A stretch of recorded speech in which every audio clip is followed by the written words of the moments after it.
open up your eyes. This cold and misty world got your feelings hurt, but you are not alone. I'm here to hold you strong. I'll be here for you whenever you're feeling down. I'll be here for you whenever you want me around. I'll be here for you whenever you're feeling down. I'll be here for you whenever you want me around. Let it all go. Let it all go. Let it all go. Let it all go, baby. Let it all go. Let it all go. Let it all go. Let it all go, baby. I'll be here for you whenever you're feeling down. I'll be here for you whenever you want me around. I'll be here for you whenever you're feeling down. I'll be here for you whenever you want me around.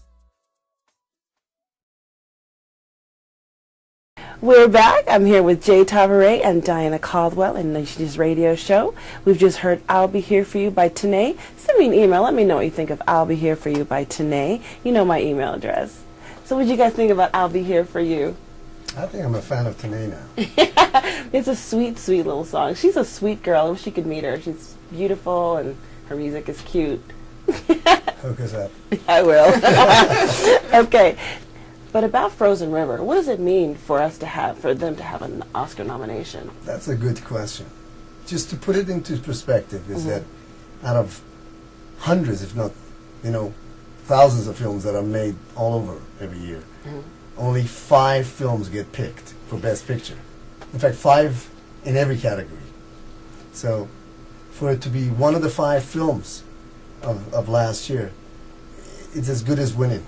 For that movie to get nominated among, The Reader, was it Revolutionary Road? I can't remember. Slumdog. I mean, it was a fun. I mean, I remember when I read that it got nominated, there was both jubilation and shock. Yeah. And so because I really did feel that the Academy this year are trying to move in a new direction.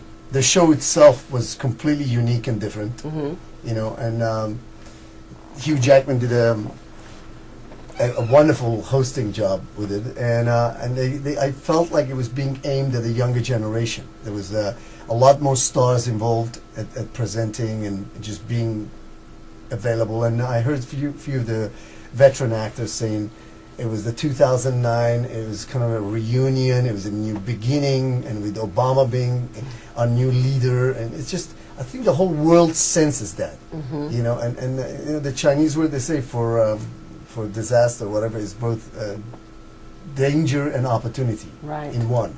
And that's kind of like, I think the Academy is taking bigger risks.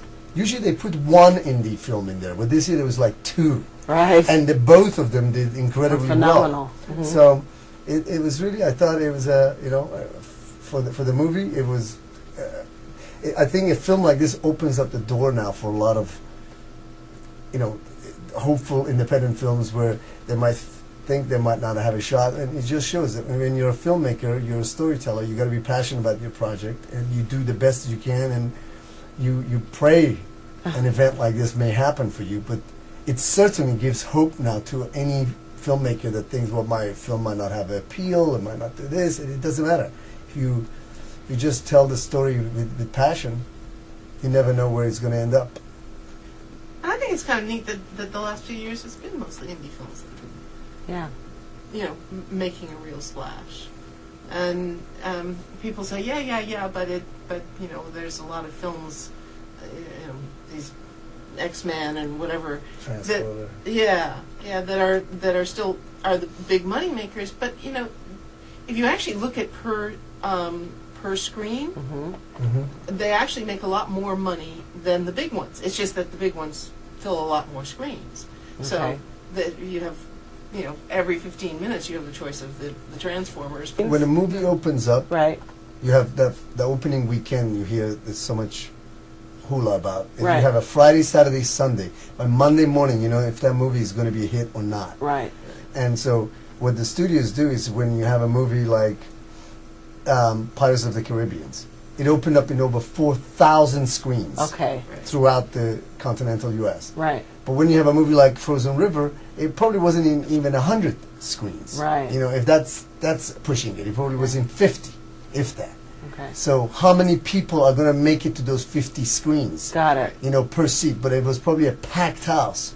And she's saying per screening, that's also a different numbers than when you have in 4,000 theaters. Even if you're 75% full, you still make millions of dollars, and it looks like it's a successful movie. But then again, it was more.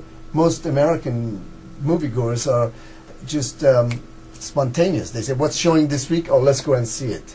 Right. So now or that- they get to the theater and then they go, oh well, that's That that's started starting already. in 15 minutes. We'll, Yeah. we'll buy the ticket for that one. So now that they've had the nomination, do you think they're going to be on more screens and more people are going to go see it now? Well, I don't know what the distribution clause is with that, but I know, for example, the other independent movie, Slumdogs, is they're going to now release it in over 2,500 theaters. Okay. So they're going to try to get more, and they claim they will eventually bring in 200 million. Oh, that'll be fabulous. So that they're laughing all the way to the bank. Sure, definitely. You know? But I think Frozen River could be right behind them because they got nominated and they're opening the It's a show. completely different movie. Yeah, but it's a good movie. It's a good movie. It's got emotional content, whereas you know, obviously Slumdog was a feel-good.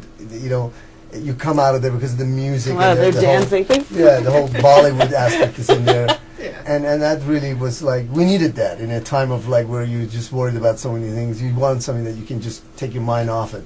Because Frozen River for me like brings, it still has that real gripping reality in the middle of it. Which Slumdog had too in some ways. In some ways, But yeah. it was a little more entertaining. Yeah, Right. it was a little bit more. Yeah. I think that a little bit of suspension of disbelief every once in a while.